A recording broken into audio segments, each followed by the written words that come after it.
नमस्कार मेरे प्रिय दर्शकों, स्वागत है आप सभी का टाइम ट्रैक शो के एक और नए एपिसोड में, जहां पर हर हफ्ते हम आपके लिए लेकर आते हैं ऑटोमोबाइल जगत से जुड़ी नई कहानियां और नई सवारियों की जानकारी। तो क्या खास है आज के इस टाइम ड्राइव शो में, आइए जानते हैं।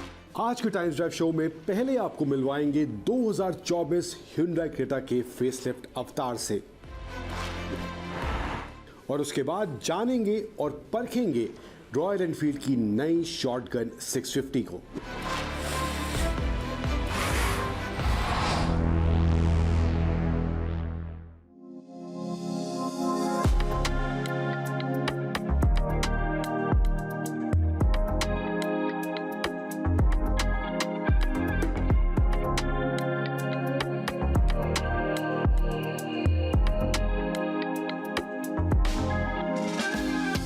Connection is a very important aspect of our lifes, चाहे वो प्रोफेशनल स्पेस की बात हो, चाहे पर्सनल स्पेस की बात हो, या फिर एस्पिरेशनल स्पेस की बात हो। और लाइफ में जब तक वो डॉट्स सही जगह कनेक्ट नहीं होते हैं तो जीने में वो मज़ा या वो फन नहीं आता है। और उस फन को अचीव करने के लिए हम उन डॉट्स को कनेक्ट करने की जद्दोजहद में हमेशा लगे रहते हैं। एंड आज हम एक ऐसी गाड़ी की बात करने वाले हैं जिसका इश्क या जिसका कनेक्शन इंडियन एसयूवी बायस के साथ कुछ ऐसा है जो कि छूटे नहीं छूटता।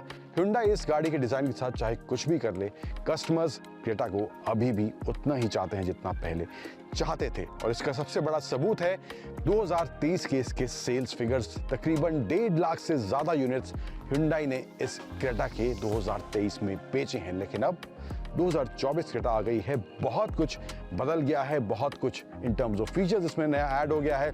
1.5 लीटर का नया टर्बो पेट्रोल इंजन इसमें अब दिया गया है, एंड ऑल्सो इसके साथ साथ हमने इसके डीजल इंजन को भी टेस्ट किया है। तो इन दोनों पावर ट्रेन्स का परफॉर्मेंस कैसा है, क्या बदला है इस 2024 क्रेटा में, एंड क्या फीचर्स इसमें ऐड करे गए हैं, सभी के बारे में डिटेल में बात करने वाला हूं मैं आपसे इस वीडियो में।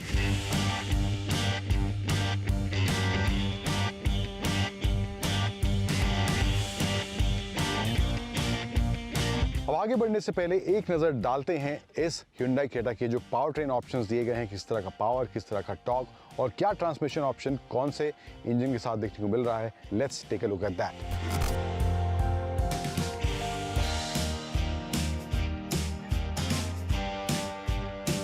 अब इसका जो 1.5 डीजल वाला वेरिएंट मैंने चलाया है, जो कि मैनुअल ट्रांसमिशन के ऑप्शन के साथ मुझे दिया गया था, एंड उसका जो है शुरुआत का इनिशियल जो ड्राइव एक्सपीरियंस है वो काफ़ी अच्छा है, बट बाद में जो पावर डिलीवरी जो है वो मुझे थोड़ी लीनियर होती हुई महसूस हुई। वहाँ पर मुझे वो ज़्यादा फन वाला फैक्टर इस डीजल वाले इंजन से निकलता हुआ नहीं दिखाई दिया। जो ड्राइव है, जो परफॉर्मेंस है, वो काफ़ी डिसेंट सा मुझे महसूस हुआ, apart from the initial fun that is there in this diesel engine. Then of course diesel engine है, वो नॉइस वाला मामला भी रहता है, तो थोड़ा सा ज़्यादा नॉइस ऑफ कोर्स आपको अंदर कैबिन में इस डीजल इंजन के साथ क्रेटा में यहाँ पर देखने को मिलने वाला है। फिर 1.5 टर्बो की बात करूँ तो वहाँ पर आपको बिल्कुल किसी भी तरह का कॉम्प्रोमाइज़ वो फन वाला एलिमेंट में देखने को नहीं मिलेगा। शुरुआत से लेके अंत तक इस 1.5 टर्बो के साथ आपको थ्रू आउट आपको वो रश या एक्साइटमेंट मिलने वाला है इसकी ड्राइव के दौरान। एंड इनिशियल एक्सीलरेशन से लेके जब आप उसके बाद भी गाड़ी को पुश कर रहे हैं तो गाड़ी अच्छा पावर, अच्छा टॉर्क डिलीवर करती हुई दिखाई देती है इस 1.5 टर्बो इंजन के साथ। तो ये मामला मुझे काफ़ी सॉर्टेड यहाँ पर महसूस हुआ। इसके अलावा बात करें इस क्रेटा की हैंडलिंग ओवरऑल कैसी है, तो गाड़ी को जब बार बार मैं मोड़ रहा था, थोड़े बहुत खराब रास्तों पर भी मैं इसको ले गया, तो वहाँ पर मामला इन टर्म्स ऑफ हैंडलिंग भी मुझे सॉर्टेड महसूस हुआ। एंड स्टीयरिंग का जो फीडबैक है वो भी अच्छा मुझे इस क्रेटा में देखने को मिल रहा है। फिर बात करते हैं कुछ हार्डवेयर की, सस्पेंशन सेटअप, ब्रेक्स को लेकर किस तरह का माहौल है। अब 4 डिस्क जो हैं इसमें एज स्टैंडर्ड दी जा रही हैं, तो ब्रेकिंग भी तेज़ रफ्तार, धीमी रफ्तार, दोनों ही माहौल में मुझे सॉर्टेड इसकी महसूस हुई। चाहे डीजल की बात हो या टर्बो की बात हो, दोनों में परफॉर्मेंस का हालांकि थोड़ा थोड़ा फ़र्क है, बट ओवरऑल ब्रेकिंग जो है दोनों में ही मुझे सॉर्टेड महसूस हुई है। सस्पेंशन सेटअप की बात करूँ, छोटे मोटे पॉट होल्स आते हैं तो वहाँ पर किसी तरह की दिक्कत नहीं होती, बट अचानक थोड़ी हाई स्पीड पे कोई पॉट होल आता है तो वहाँ पर आपको अच्छे से वो बम्प महसूस होने वाला है। थोड़ा सा स्टिफ, स्पेशली Hyundai कैरियर की 1.5 टर्बो जो पेट्रोल इंजन वाला वेरिएंट है, वहाँ पर सस्पेंशन थोड़ा सा हार्ड करा गया है, तो बम्प्स थोड़े ज़्यादा आपको वहाँ पर महसूस होंगे। बट ओवरऑल आप डिसेंट स्पीड पर हैं तो वहाँ पर सस्पेंशन सेटअप आपको सॉर्टेड महसूस होने वाला है।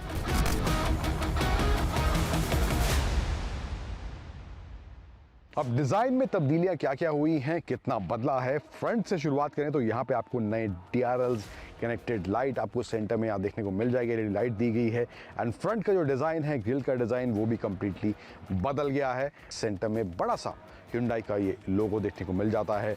एंड यहाँ पे इसके LED हेडलैम्प्स की हाउसिंग कुछ इस तरह से अब देखने को मिलती है। एंड ऑल्सो नया एडिशन, ये रडार यहाँ पे जो दिया गया है, इसमें जो है अब ADAS लेवल 2 का भी फीचर ऐड हो गया है। इस कैमरा भी आप फ्रंट में इसके देख सकते हैं।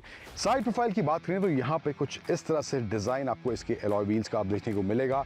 एंड इसमें जो है 16 इंच 17 इंच दोनों टायर का ऑप्शन है। 17 इंच जो है कुछ टॉप के वेरिएंट्स में है, बाकी जो नीचे के या कुछ मिड के वेरिएंट्स हैं वहाँ पे आपको इसमें 16 इंच के टायर्स देखने को मिलेंगे। अलॉय व्हील्स का डिज़ाइन भी कुछ वेरिएंट टू वेरिएंट डिपेंड करेगा, थोड़े ऑप्शन वहाँ पे भी देखने को इसमें मिलते हैं। इसमें जो है 360 कैमरा भी देखने को मिल जाता है। डायमेंशंस को लेके कोई बदलाव नहीं हुआ है apart from the length of this 2024 Creta. 30 millimetre के आसपास इसकी लेंथ थोड़ी सी बढ़ गई है। इसके अलावा हाइट, विड्थ, व्हील बेस सब कुछ पुरानी क्रेटा जैसा ही है, वहाँ पर कोई चेंज नहीं हुआ है। अब पीछे की बात करें तो यहाँ पर भी पूरा मामला बदल गया है, बिल्कुल नया रिफ्रेश्ड डिज़ाइन है। टेल लैंप्स का आप देखेंगे यहाँ पे कनेक्टेड लाइट दी गई है, सेंटर में अगेन बड़ा सा लोगो, क्रेटा की ब्रांडिंग यहाँ पे। एंड SX वेरिएंट इसका डीजल वाला ये अभी हमारे साथ है जो कि मैनुअल में है, तो ये यहाँ पे कुछ इस तरह से डिज़ाइन देखने को मिल रहा है। एंड इसके अलावा शार्क फिन एंटीना एंड यहाँ स्पॉइलर कुछ इस तरह से इसमें दिया गया है। सो मोटा मोटा ये कुछ बदलाव इस 2024 क्रेटा में हुआ है।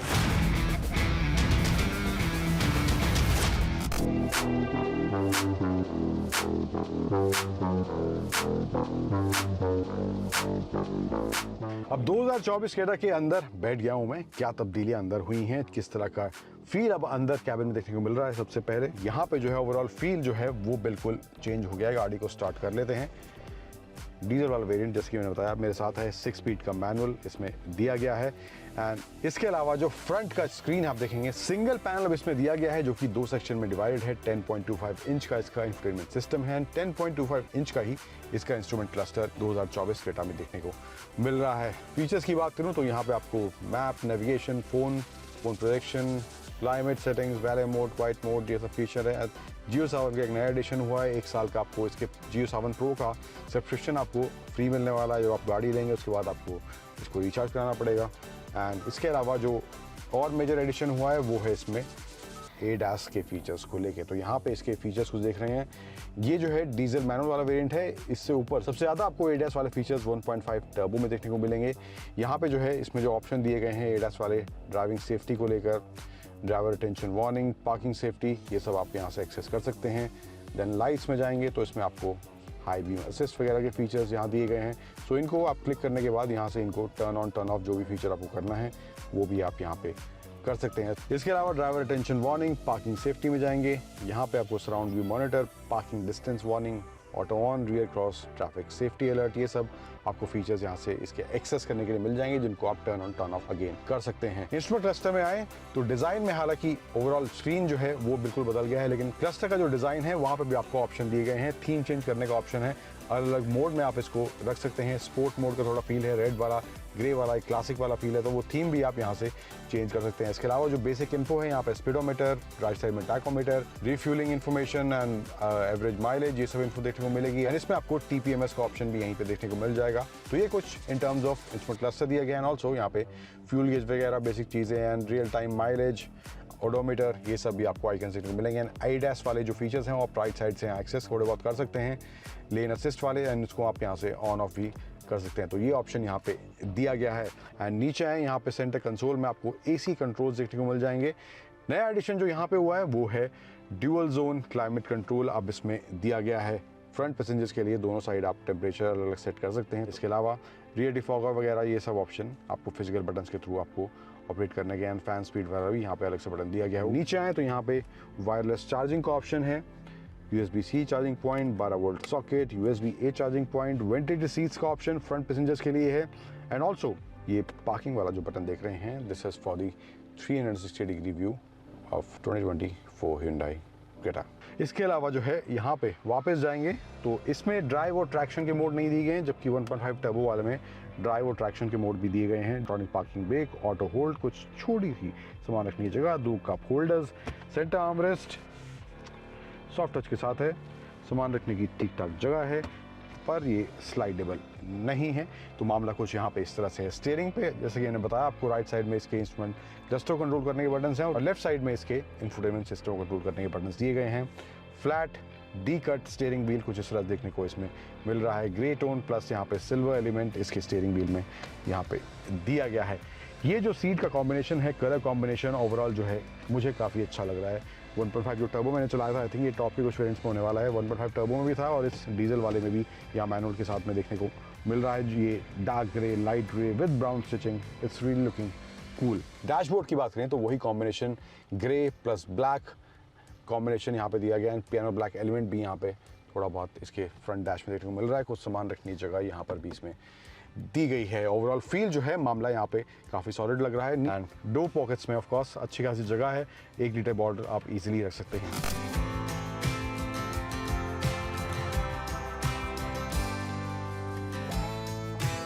दो 2024 क्रेटा की पीछे की कतार में बैठा हूँ एंड ओवरऑल मामला जो है यहाँ पे स्पेस को लेके लेग रूम अच्छा खासा है।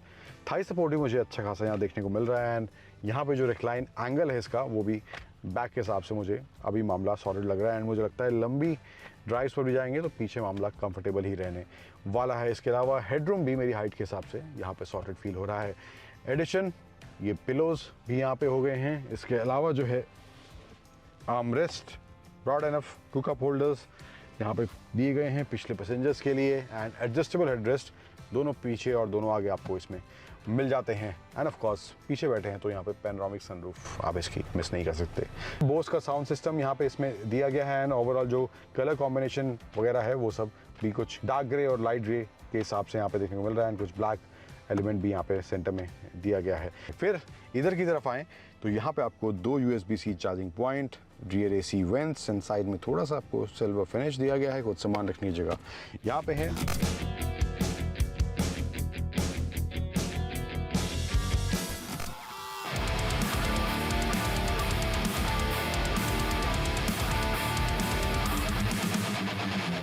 अब 2024 Hyundai क्रेटा कितना पोटेंट पैकेज है, बात अगर उसकी करें तो कीमत जो Hyundai ने इसकी रखी है 11 लाख से इसका प्राइस स्टार्ट हो रहा है और 20 लाख इसके टॉप वेरिएंट के लिए इसका प्राइस जाता है। तो पहले के मुकाबले तकरीबन 1 लाख का अंतर बेस और टॉप वेरिएंट दोनों में अब देखने को मिलता है। ये पहले से कई ज़्यादा एडवांस्ड या मॉडर्न अब ये क्रेटा ज़रूर लग रही है। स्पेशली ADAS लेवल 2 जैसे फीचर्स जो अब इसमें दिए गए हैं वो इसको एक बेहतर पैकेज ज़रूर बनाते हैं। अब ये 2024 क्रेटा ब्रांड की लेगेसी को कितना आगे ले जा पाएगी आने वाले कुछ महीनों में हमें ये पता चल जाएगा। लेकिन मेरा मानना है कि ये नई जनरेशन क्रेटा कस्टमर्स के साथ वो कनेक्ट बनाए रखने के मामले में एक मजबूत दावेदार ज़रूर दिखाई देती है। टाइम्स शो में वक्त हो चला एक छोटे से पिट स्टॉप का, लेकिन ब्रेक के उस पार मिलवाएंगे आपको रॉयल एनफील्ड की नई शॉटगन 650 से। कितनी दमदार है, क्या खास है, सब कुछ ब्रेक के उस पार।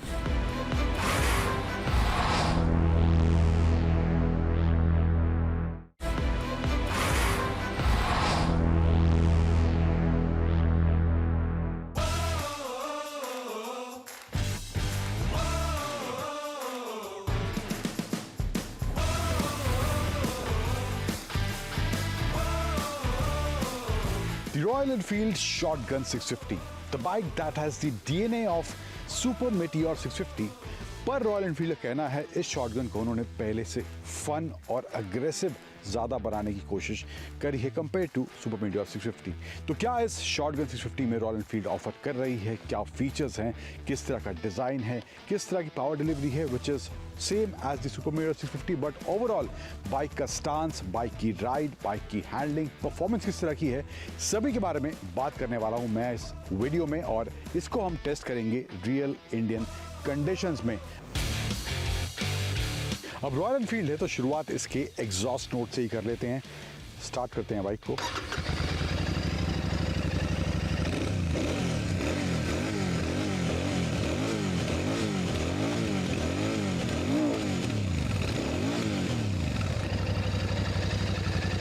तो सबसे पहला जो अंतर आपको again compare to Super Meteor 650 है वो थोड़ा सा आपको एग्जॉस्ट नोट में भी सुनाई देगा एंड जो डिज़ाइन है इसके एग्जॉस्ट पाइप्स का वो भी थोड़ा डिफरेंट देखने को आपको यहाँ पर मिलने वाला है इस शॉटगन 650 के अंदर। इसके अलावा डिज़ाइन की बात करें तो फ्रंट में आएँ तो यहाँ पे जो हेडलैम्प्स हैं इसमें फुल LED सेटअप हेडलैम्प्स का देखने को इसमें मिल जाता है एंड इंडिकेटर जो हैं वहाँ पर हेलोजन बल्ब का इस्तेमाल करा गया है, वो LED नहीं है। ये जो फ्रंट एंड देख रहे हैं ये भी डिफरेंट है। यहाँ पर ये जो काउल आप देख रहे हैं ये भी डिज़ाइन अलग देखने को मिलेगा आपको again compare to Super Meteor 650। यहाँ पर रॉयल एनफील्ड की बैजिंग,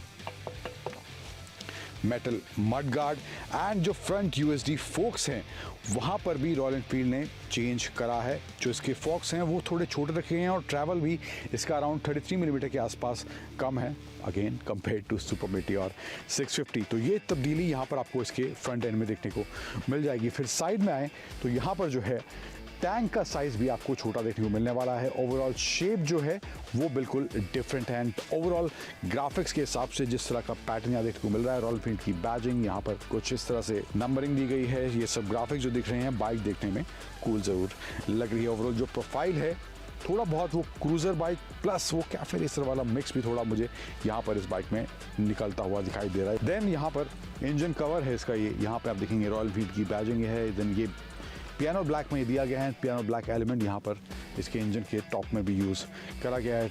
650 ट्विन शॉटगन की बैजिंग यहाँ साइड में है। अब टायर्स और ब्रेक्स की बात करें तो फ्रंट में जो टायर इसमें दिया गया है that is 18 inch 100 section tyre and rear में जो टायर दिया गया है that is 17 inch 150 section. Dual channel ABS disc आपको आगे पीछे देखने को मिल जाएगी एंड स्विचेबल ABS वाला कोई ऑप्शन इस रॉयल एनफील्ड की शॉटगन 650 में देखने को नहीं मिलता है। एंड सिंगल सीट अभी फिलहाल वाला वर्जन हमारे साथ है, बट सेकंड सीट का भी ऑप्शन है जो आप अलग से लेकर लगवा सकते हैं, तो वो भी ऑप्शन रॉयल एनफील्ड ने रखा है। बट ओवरऑल वेट की बात करूँ तो इस सिंगल सीट के साथ जो वेट है वेट वेट की अगर बात करूँ तो वो है अराउंड 234 kg के आसपास, बट सेकंड सीट भी अगर लगती है तो तकरीबन 240 किलो का वेट इस बाइक का हो जाता है। Now that is heavy, but किस तरह से वो वेट राइड के दौरान फील हो रहा है उसकी बात आगे जाके करेंगे। साइड में आए तो यहाँ पर आपको जो रियर शॉक्स दिख रहे हैं तब्दीली यहाँ पर भी हुई है और वो राइड के दौरान कैसी महसूस हो रही है, क्योंकि जो सुपर मेटियोर 650 के कस्टमर्स या बायर्स थे उनकी शिकायत थी कि इसका जो रियर सस्पेंशन है वो काफ़ी स्टिफ रहता है एंड वहाँ पर स्पेशली इंडियन रोड कंडीशंस में वो बैक पर वो स्ट्रेस फील होता है इस बाइक को चलाते वक्त। एंड अगर आप हाईवे पर चला रहे हैं तो वहाँ पर कोई दिक्कत नहीं है, बट बम्प्स हैं, स्पीड ब्रेकर्स हैं, थोड़ी सी तेज़ रफ्तार में आप वहाँ से निकल रहे हैं तो वहाँ पर आपको पूरा वो जो बम्प है वो आपको स्पाइन में अपनी फील होता है। तो वो शिकायत थी, कितनी यहाँ पर इसमें दूर हो पाई है इस शॉटगन 650 में उसकी बात करेंगे। देन रियर एंड जो है यहाँ पे tail light again halogen tail lamps पीछे की तरफ देखने को मिल जा रहे हैं। देन ओवरऑल जो फील है, ओवरऑल जो डिज़ाइन है वो आपको कुछ इस तरह देखने को मिलेगा। इंजन और चैसी जो है वो सुपर मेटियोर 650 से ही बोरो करा गया है, बिल्कुल वैसा ही है, कोई बदलाव वहाँ पर नहीं है। जो फुट पेग्स हैं फ्रंट फुट पेग्स वो वेट प्लेस्ड हैं, तो कुछ इस तरह से यहाँ पर इसकी प्लेसमेंट रखी गई है। बट ओवरऑल कुछ मामला इन टर्म्स ऑफ स्टांस से है।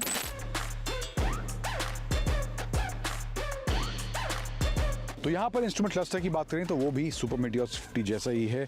यहाँ पर आपको जो स्पीडोमीटर का डायल, एनालॉग डायल देखने को मिलेगा, बीच में जो इन्फॉर्मेशन है गियर इंडिकेटर का है, टाइम का है, ओडोमीटर, ये सब इन्फॉर्मेशन देखने को मिल जाएगी। देन नीचे आपको जो लाइट्स हैं, engine light, oil light, battery light, ये सब आपको लाइट्स देखने को मिल जाएंगी। देन राइट साइड में ये अलग से इसका ये बिल्ट इन नेविगेशन, जो कहें कि गूगल नेविगेशन वाला जो टर्न बाय टर्न वाला ऑलरेडी रॉयल एनफील्ड की बाइक्स में आता था, तो वो ऐसा ही यहाँ पर भी इसमें देखने को मिल रहा है। कोई नया, जैसा कि हमने हिमालयन में देखा था पूरा डिजिटल डिस्प्ले था नेविगेशन, वैसा कुछ यहाँ पर नहीं दिया गया। इसमें आपको वो टर्न बाय टर्न नेविगेशन वाला ही ऑप्शन देखने को मिलेगा। यानी ब्लैक फिनिश इसके हैंडल बार के आसपास, स्विचेस के नीचे यहाँ पर इसमें देखने को मिल रही है। तो थोड़ा सा वो प्रीमियम एलिमेंट भी यहाँ पर इस बाइक में झलकता जरूर आ रहा है। जिस तरह की फील, जिस तरह की quality in terms of design देखने को मिल रही है, तो मामला मुझे काफ़ी सॉर्टेड इस शॉटगन 650 में देखने को मिल रहा है। सो ये कुछ बात हो गई इसके overall design, exhaust note, features जो इसमें दिए गए हैं। अब जो इंजन इसमें दिया गया है that turns out same power torque as Super Meteor 650, but overall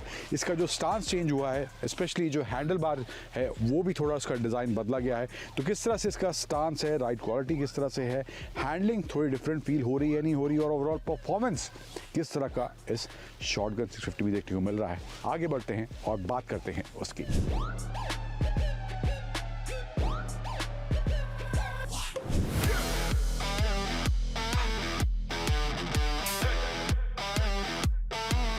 कुछ आंकड़ों पर नजर डालें तो जो पावर इसका ये इंजन जनरेट करता है which is same as Super Meteor 50, that is around 46 bhp and top निकलता है इससे 52 न्यूटन मीटर्स का।